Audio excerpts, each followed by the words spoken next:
Okay. Let's take a look at rendering the sphere now, and we'll go back again to our map and look to see that this whole area is in the light. So again, the only thing we use there is the white of the paper, mostly the number 1 marker, and perhaps a little bit of 3. Now all around here is our halftone, a little bit darker than what was up here. We want this to roll back in space, so we just want to knock the contrast of the background and the object off a little bit, so it's not too contrasty here, white against dark. So otherwise that edge is going to come forward and we want it to roll back. So our halftone area here is 3 and 5. Our shadow, our core dark and our shadow are a combination of 5 and 7. Okay, so when you outline your sphere, when you prepare it on your marker paper, since this is our lightest area, it's not a bad idea to leave some professional gaps. You could even fill with a little bit professional dot if you like. That would be quite appropriate there. Now again, we're going to start with our dark part, and make sure to check you've got the right markers. You've already seen me goof up with that. So I'm using a 50 and a 70 again, mostly 50, and then I'm going to add some 70 into it. So now when we start the ball itself, we can't put the darkest part in first. We have to start with the lightest part, because that's the most difficult and most crucial area, and it makes the most sense to start there. Now this 7 I'm putting really close to my sphere. So now don't worry if you're not able to get your whole shadow onto your small quarter sheet of marker paper. That's not important. What's important is the shape of what you do get on there in terms of shadow, and also that you get it the right value, that it supports and sets up the reflected light on your sphere, that it's dark enough next to the sphere, and that within it, it's internally darker and externally closer to the edge, it's lighter. It begins to get soft. Shadows are very soft. They don't have hard edges. But with our markers, this is our best approach. Okay, so as I mentioned, we can't begin with the dark here. We've got to begin with the light. So I'm going to keep my 1 marker, and I'm going to aim just to get mostly 1 over here. I'm going to try not to put any 3 up there. It'll look more lit up if I don't.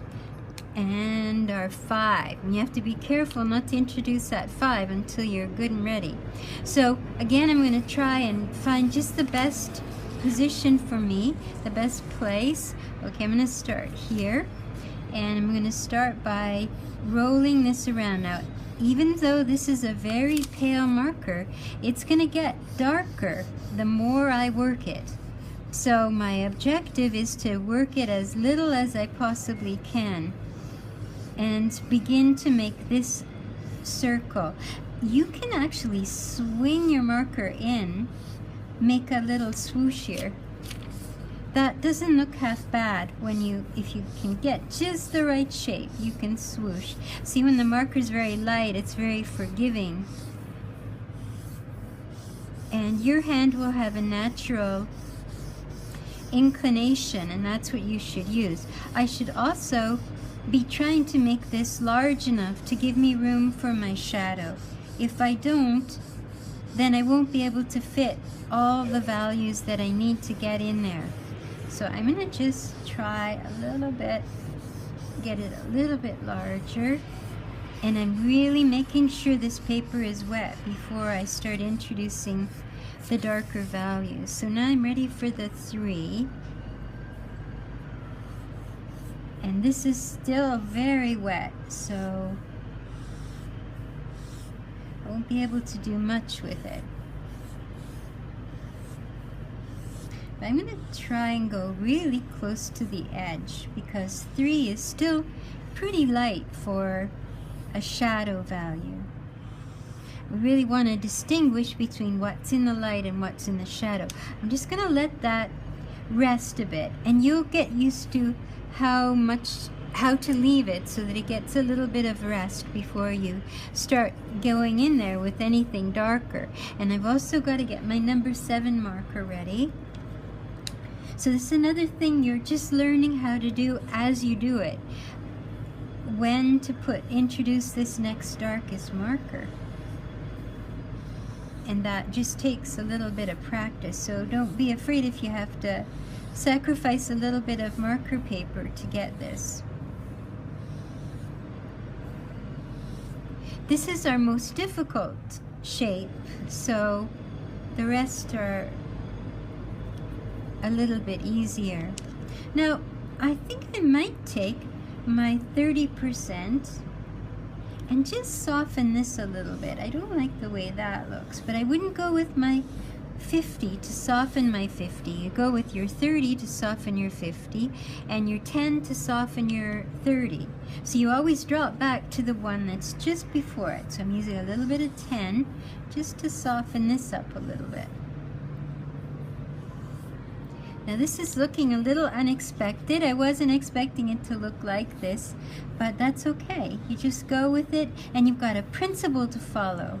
Your principle is that everything over on this side now is darker than anything up here. So as long as you have that guiding principle, you can just keep going until you get what you want. So I'm going to now soften that a little bit with the 50.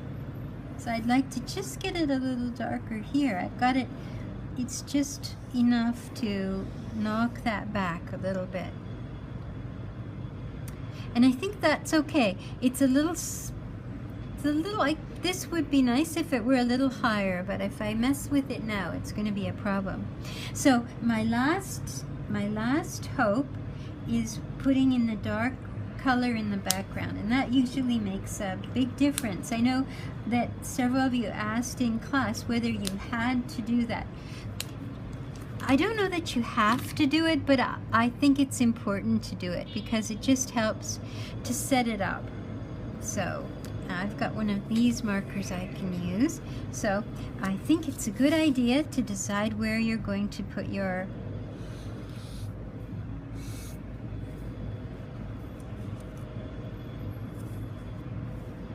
hopefully I've got this straight.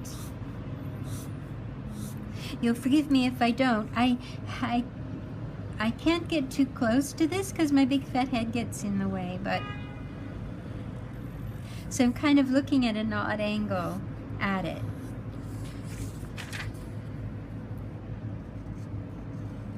But see, you do have time. You have time to search out the right shape, come from larger, and then come in and get closer.